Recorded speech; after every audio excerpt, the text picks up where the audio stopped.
안녕하십니까. 다사랑병원 정신건강의학과 이문인입니다. 이상한 말이죠. 공동의존이라는 말이 이상한 말입니다. 왜냐하면 환자는 술에 의존돼 있어요. 그래서 저희가 알코올 의존이라고 부릅니다. 환자는 술에 의존해 있고 술에 의존할 뿐만이 아니라 가족에게 의지하게 됩니다. 가족에게 다른 삶의 많은 부분들을 책임을 떠맡기게 되죠. 그러면 이 가족은 그 짐을 자신이 짊어져야 합니다. 이 짐을 짊어지면서 환자도 또한 돌봐야 하는 상황이 되게 되는 거죠. 그러면 하고 싶지 않은 책임을 내가 해야 하는 상황에 오게 됩니다. 그러니까 나는 이 가족을 돌봐야 하지만 실은 그렇지 않고 싶은 마음도 있다는 거죠. 그래서 화를 내게 되고 소리를 지르게 되고 같이 싸우게 되고 환자의 중독 증상에 감정적인 반응을 하게 됩니다. 또 어떤 문제가 생겼을 때 합리적으로 이성적으로 생각을 해서 헤쳐나가기보다 감정적인 영향을 받았기 때문에 비합리적인 비이성적인 판단을 하게 됩니다. 그래서 그런 상황에 처하면서 가족이 행동적으로나 심리적으로 이 환자와 함께 공동의존이라는 질병에 걸렸다라고 해서 저희가 공동의존이라고 얘기를 합니다.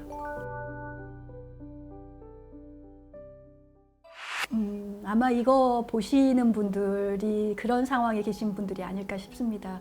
환자분들이 보시거나 아니면 많은 가족들이 보고 있을 거라고 생각이 됩니다. 단지 뭐 좀 힘들다 이런 말로는 표현이 되지 않는다고 다들 얘기를 하시는데요.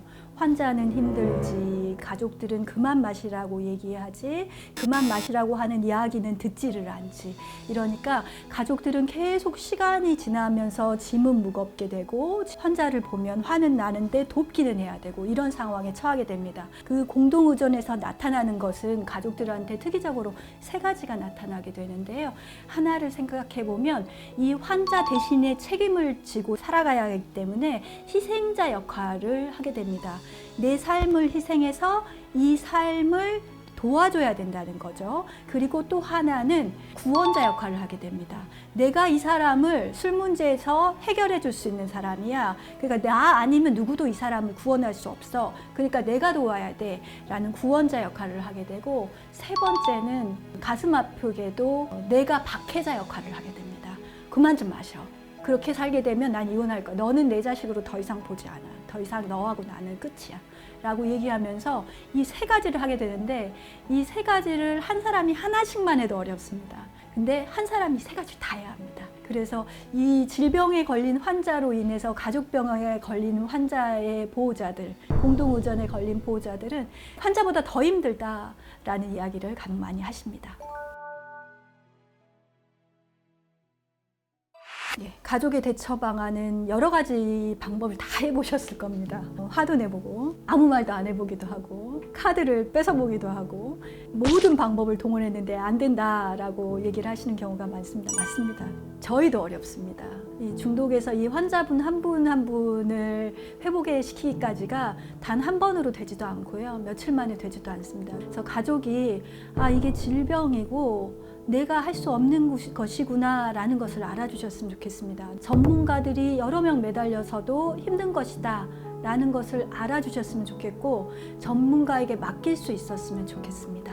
세상에 어떤 질병도 내가 걸리고 싶어서 고의로 걸리는 질병은 없습니다.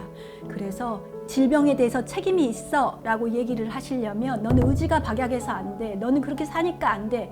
라는 것이 아니고 너는 이 질병에 걸렸기 때문에 어렵겠지만 이 질병을 낫는 동안에 내가 같이 도움을 주고 싶다. 그리고 질병을 걸린 건 네 책임이 아니지만 걸린 거에서 회복하는 것에서는 너의 책임이 있으니 회복하는 데 같이 노력을 해보자. 그 부분은 내가 도와주겠다 라는 마음으로 같이 전문가와 함께 하면 좋겠습니다.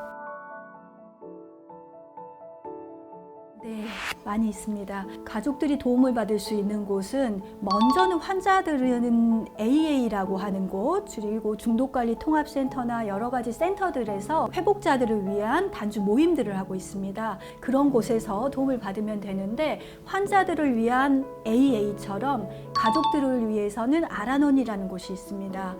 환자분들의 부인들이 모여서 함께하는 곳인데요. 거기서 함께 도움을 받을 수도 있고요. 또 중독관리통합지원센터에서 보호자들을 위한 개별적인 면담이라던가 또 알라틴이라고 해서 청소년들을, 그러니까 자녀분들을 위한 그런 모임도 있습니다. 중독의 회복은 가족이 먼저라고 합니다. 이유는 환자분들은 먼저 회복해서 술 딱 끊고 돌아왔으면 좋겠지만 그게 쉽지 않고요. 또 만약에 술을 끊고 가족에게 돌아갔을 때도 가족의 변화가 없다면 다시 재발하게 됩니다. 최근에 어떤 예를 하나 드리면요. 환자분이, 언니분이 젊은 나이에 갑자기 돌아가시게 됐습니다. 근데 입원 치료를 하고 술을 잘 끊고 있었는데 갑자기 언니가 돌아가신 겁니다. 그래서 이제 장례식장에 간 거예요. 그래서 장례식장에 이렇게 앉아서 이렇게 보니까 너무 서글프더래요. 근데 옆에 막 술이 이렇게 늘어져 있는 겁니다. 그래서 술이 너무 많이 마시고 싶었대요. 그래서 이제 나는 99%야, 이제 나는 마실 수밖에 없어 라는 순간에 어머님이 딱 오셔가지고 이 환자분 손을 이렇게 잡아주시더래요. 딱 잡아주면서 안 돼, 이렇게 얘기를 하셨대요. 그 순간에 만약에 이 어머님께서 이 가족병을 치료받지 못하고 과거에 했던 것처럼 너는 항상 그러니까 문제야, 너는 여기서도 언니가 죽었는데도 술 생각하는 거야? 라고 얘기했다면 그 환자분은 회복할 수 없었을 겁니다. 그런데 이 가족병을 이겨내고 어떻게 하는지를 배우셨기 때문에 아마 손을 꼭 잡아주셨던 것 같아요. 그래서 환자만 회복을 하는 것이 아니라 가족이 회복을 해야 이 질병은 회복될 수 있다는 것. 그래서 이 가족이 회복되는 것이 굉장히 중요한 것이라고 하겠습니다.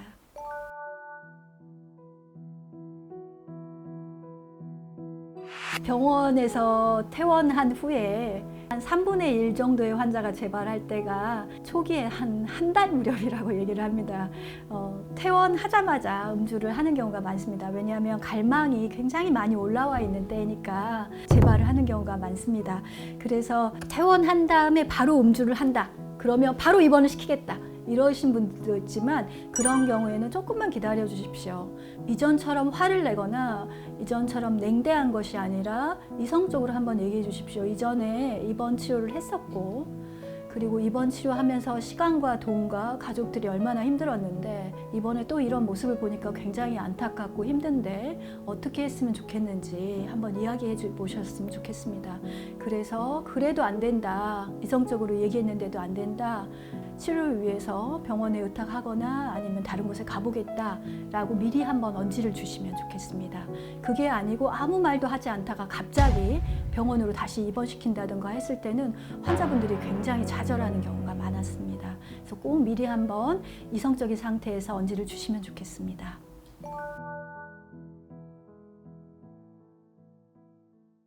네, 내과에서 받으시는 경우도 많습니다. 초기에는 내과 치료를 많이 하고요. 간염이다 그러면 간염 치료하고, 췌장염이다 그럼 췌장염 치료하고 집에 돌아갑니다. 근데 문제는 얼마의 시간이 지난 뒤에 다시 췌장염이 재발, 얼마의 시간 뒤에 간경화로 진행, 이런 일들이 있기 때문입니다. 내과에서는 내과적인 질환을 호전시킬 수 있습니다. 하지만 결국은 이 알코올 중독을 치료하지 않으면, 즉 술을 끊고 살아가는 방법을 배우지 않으면 알코올 중독에서 헤어나올 수가 없습니다. 그래서 내과 치료를 거듭하더라도 회복할 수가 없기 때문에 결국 알코올 중독에 대한 치료를 꼭 하셔야 합니다.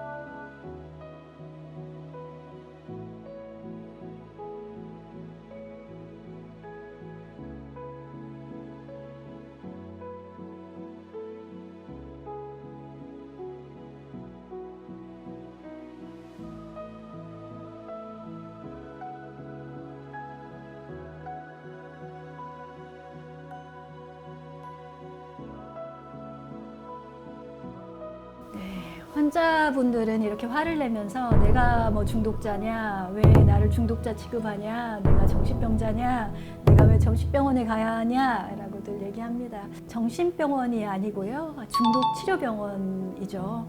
중독의 치료가 정신과의 영역이고, 정신과라는 건 정신증이라는 것이 아닙니다. 뇌 질환이라는 뜻이고요.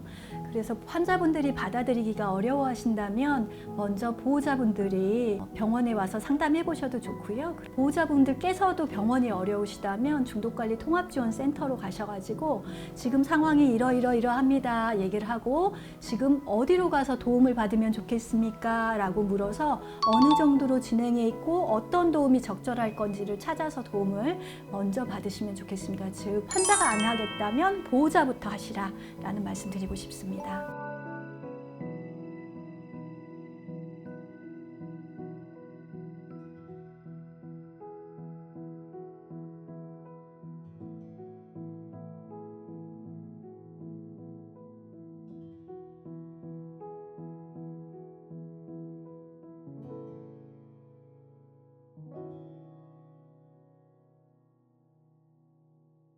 중독의 문제는 한 가지 중독의 문제로 끝나지 않는 경우가 많습니다. 술 문제를 가지신 분들이 도박이나 요즘으로 말하면 뭐 카드 이런 것만 있는 것도 아니고요. 주식이나 비트코인 이런 데에 중독되어 있는 경우도 굉장히 많이 있습니다. 그래서 술 문제가 있는 분이 다른 중독의 문제를 이렇게 남편분처럼 가지신 경우들이 많이 있습니다. 그래서 이렇게 여러 가지 중독의 문제 때문에 이혼을 하셨어요. 이혼 전에도 분명히 이것이 가족의 질병이기 때문에 공동 의존이 돼 있어서 돈을 계속 대주다 보니까 그러니까 술도 마시게 되고 도박 문제도 계속 있게 되고 그러면서 가족한테 화내면서 또 술 마시고 도박 문제 이게 계속 반복되는 것이었거든요. 근데 이혼을 했어요. 이혼을 했는데도 불구하고 아이들도 있고 그러다 보니까 전 남편에 대해서 여전히 돈을 대주고 있다 라고 생각하면 이거는 도박 자금을 대주고 마시라고 돈을 주는 것과 같습니다. 절대로 그렇게 해서는 이 아버님이 회복을 할 수 없다는 걸 알고 아이들을 위해서라면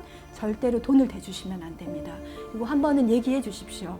다른 것이라면 돈을 줄 수 있지만 이런 부분에 있어서는 돈을 줄 수가 없고 그리고 나도 아이들하고 살아야 되기 때문에 다른 부분은 돕지 않겠다고 명확히 얘기해 주시면 좋겠습니다.